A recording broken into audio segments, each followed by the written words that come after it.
Okay आज की video में हम डिस्कस करेंगे glossopharyngeal nerve that is the cranial nerve number 9। तो सबसे पहले हम ग्लोसोफेरिंजियल नर्व के न्यूक्लियाई देखते हैं। तो with this summary you can remember सबसे पहले उसका मोटर न्यूक्लियस। तो motor nucleus in the case of glossopharyngeal nerve is nucleus ambiguous. और न्यूक्लियस एम्बिगस से जो फाइबर्स ओरिजिनेट करेंगे वो एक मसल को सप्लाई करेंगे that is the style of pharyngeus muscle. ठीक है, तो this is the only motor supply in the case of glossopharyngeal nerve. उसके बाद parasympathetic. Parasympathetic is inferior salivatory nucleus और उसकी एक टिम्पैनिक ब्रांच है और उससे फर्दर लेसर पेट्रोजल ब्रांच निकलती है, वो फिर हम अभी देख लेते हैं। उसके बाद इन the case of sensory innervation 3 nuclei हैं ग्लोसोफेरिंजियल नर्व के। एक न्यूक्लियस ट्रैक्टस सोलिटेरियस जो टंग से रिलेटेड है, फिर spinal nucleus of trigeminal nerve जो कि एयर से रिलेटेड है, उसके बाद डोर्सल न्यूक्लियस ऑफ वेगस जो कि फर्दर ब्रांच दे रहा है। ओके, हम अपनी डायग्राम पे वापस आते हैं। तो सबसे पहले मैंने ये मेड्यूला ऑब्लोंगेटा में न्यूक्लियाई शो किए हैं। Nucleus ambiguus, inferior salivatory nucleus, spinal nucleus of trigeminal nerve, nucleus tractus solitarius and then the dorsal nucleus of vagus. अब ग्लोसोफेरिंजियल नर्व के जितने भी फाइबर्स हैं इन 5 न्यूक्लियाई से ओरिजिनेट करेंगे। उसके बाद वो पोस्टीरियर क्रेनियल फोसा में रन करते हैं इस वाले एरिया में, and then they leave the cranial cavity via jugular foramen. इन और जुगुलर फोरामेन में क्रेनियल नर्व नंबर 10 और 11 भी साथ एकम्पनी कर रही होती हैं। तो अब हम इन पांचों न्यूक्लियाई के फाइबर्स को बारी बारी देख लेते हैं।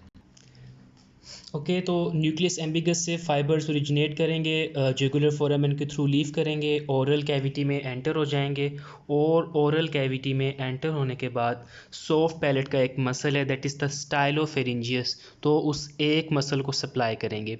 तो this is the only motor innervation in the case of glossopharyngeal nerve.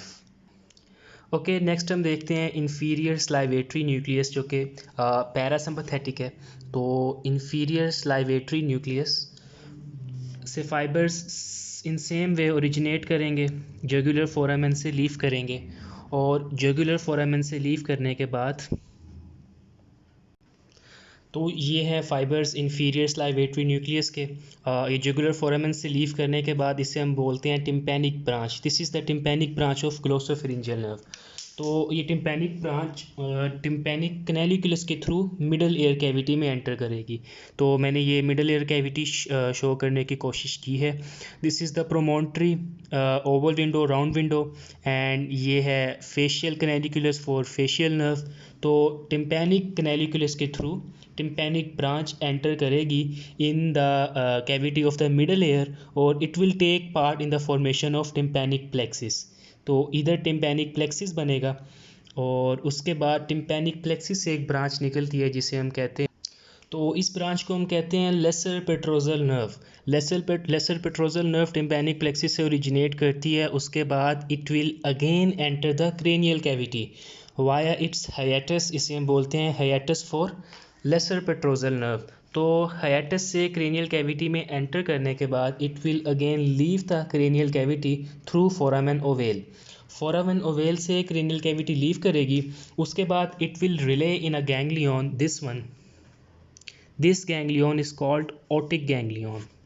तो it will relay in the otic ganglion और ओटिक गैंग्लियन में रिले करने के बाद it will supply the parotid gland, parotid salivary gland.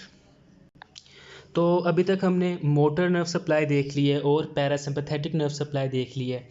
उसके बाद मैं आपको टिम्पैनिक प्लेक्सिस का बताता हूँ कि टिम्पैनिक प्लेक्सिस बनता है promontory of the middle ear पे by the combination of sympathetic and parasympathetic fibres. तो पैरासिम्पैथेटिक फाइबर्स जो होते हैं वो आ रहे हैं इंफीरियर स्लाइवेटरी न्यूक्लियस से थ्रू ग्लोसोफेरिंजियल नर्व, और सुपीरियर सर्वाइकल गैंग्लियन होता है उसके थ्रू आते हैं sympathetic fibres and they take part in the formation of this tympanic plexus. Okay, finally अब हमारे पास सेंसरी इनर्वेशन रह गई है। तो सेंसरी इनर्वेशन में क्या होता है कि दो गैंग्लियन है ग्लोसोफेरिंजियल नर्व के, एक superior ganglion and inferior ganglion. जो सुपीरियर गैंग्लियन है it is only concern with the sensations from air, और जो इंफीरियर गैंग्लियन है उसके अंदर बाकी सेंसेशंस हैं। तो this is the spinal nucleus of trigeminal nerve. तो इससे जो फाइबर्स ओरिजिनेट करते हैं वो भी जुगुलर फोरामेन के थ्रू लीव करेंगे, और उसके बाद this is the superior ganglion for glossopharyngeal nerve.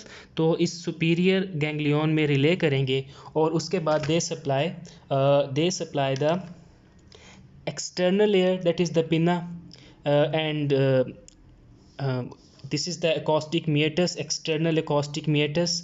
उसके बाद cavity of the inner ear, and this is the pharyngotympanic tube. तो इन 3-4 स्ट्रक्चर्स को जो कि एयर से कंसर्न है इन्हें सप्लाई करते हैं, और these fibers come from spinal nucleus of trigeminal nerve. Okay, then consider this, we have tongue hair. तो जो टंग का पोस्टीरियर 1/3 पार्ट है उससे जो सेंसेस अराइज करेंगी, taste sensations from the posterior 1/3 of tongue, वो अराइज करेंगी। उसके बाद they will relay in this ganglion, this is the inferior ganglion. Inferior ganglion में रिले करने के बाद they will again enter the cranial cavity through jugular foramen, and they terminate in the nucleus tractus solitarius. तो test sensations from the posterior 1/3 of tongue glossopharyngeal nerve carry करती है। Okay, finally हमारे पास dorsal nucleus of vagus रह गया। उससे जो fibres originate करेंगे in the same way jugular foramen के थ्रू लीव करेंगे, और वो भी इंफीरियर गैंग्लियन के अंदर रिले करते हैं। इंफीरियर गैंग्लियन में अब रिले करने के बाद इसकी जो फर्दर ब्रांचेज हैं वो हम बारी बारी देखते हैं। ओके, तो जो सबसे पहली ब्रांच निकलेगी that will form the pharyngeal plexus along with the cranial nerve number, this is 10 and this is 11। तो 10 और 11 के साथ मिलके ये फेरिंजियल प्लेक्सिस बनाएंगे। ठीक है, उसके बाद फेरिंजियल प्लेक्सिस से एक ब्रांच फेरेंक्स को सप्लाई कर देगी, that is the pharyngeal branch. एक ब्रांच हमारे ट्यूबल टॉन्सिल्स को सप्लाई करेगी, दैट इज़ द टॉन्सिलियर ब्रांच। और एक branch general sensory innervation supply करेगी टंग को, पोस्टीरियर 1/3 ऑफ टंग को, इसे हम बोलते हैं लिंगुअल ब्रांच। ओके, उसके अलावा एक ब्रांच होती है वो डाउनवर्ड डिसेंड करती है, डाउनवर्ड डिसेंड करती जाएगी, एंड इवेंचुअली मेरा पेज ख़त्म हो गया तो मैं आपको दूसरे पेज पे दिखाता हूँ। तो ये जो है ब्रांच जो डाउनवर्ड डिसेंड कर रही थी, ये इस तरह से आके हमारे पास इधर कैरोटिड बॉडी है, carotid sinus, this is the common carotid artery, carotid sinus, then internal and external carotid artery. तो ये कैरोटिड आर्टरी को सप्लाई करती है, कैरोटिड साइनस कैरोटिड बॉडी को सप्लाई करती है। उसके अलावा इस कैरोटिड बॉडी को जो सिंपैथेटिक फाइबर्स आते हैं वो सुपीरियर सर्वाइकल गैंग्लियन इसे सप्लाई करता है। ठीक है, तो कैरोटिड बॉडी की इनर्वेशन एक ग्लोसोफेरिंजियल नर्व से है और सुपीरियर सर्वाइकल गैंग्लियन से है। उसके अलावा मैंने आपको पहले बताया था कि सुपीरियर सर्वाइकल गैंग्लियन क्या करता है, वो सिंपैथेटिक फाइबर्स देता है टिम्पैनिक प्लेक्सिस को, तो वो भी ड्रॉ कर लेते हैं। तो इधर से ब्रांच निकलेगी और ये सप्लाई करेगी इधर, तो it will take part in the formation of tympanic plexus.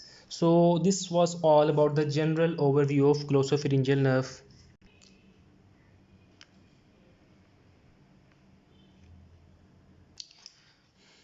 Okay, अब हम जल्दी से एक ओवरव्यू देखते हैं इस डायग्राम से। तो ये ग्लोसोफेरिंजियल नर्व इन न्यूक्लियाई से ओरिजिनेट कर रही है। तो this one is the superior ganglion and this one is the inferior ganglion.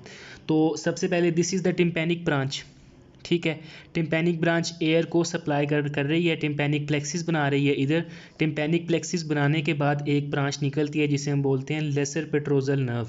Laser petrosal nerve further आगे जाके सप्लाई कर रही है पैरोटिड ग्लैंड को। ठीक है, उसके बाद ये एक मोटर ब्रांच आ रही है जो कि स्टाइलोफेरिंजियस मसल को सप्लाई कर रही है। उस मोटर ब्रांच के बाद ये काफ़ी सारी ब्रांचेस मिलके फेरिंजियल प्लेक्सिस बना रही हैं, और फेरिंजियल प्लेक्सिस के बाद ये इसकी एक होगी लिंगुअल ब्रांच, एक ट्यूबल टॉन्सिलियर ब्रांच और बाकी फेरिंजियल ब्रांचेस। उसके बाद थोड़ा सा हम डाउनवर्ड देखें तो एक ब्रांच आके कैरोटिड साइनस और कैरोटिड बॉडी को सप्लाई कर रही है। So this is all about glossopharyngeal nerve. So if you have any query, any question, you can ask, and thanks for watching.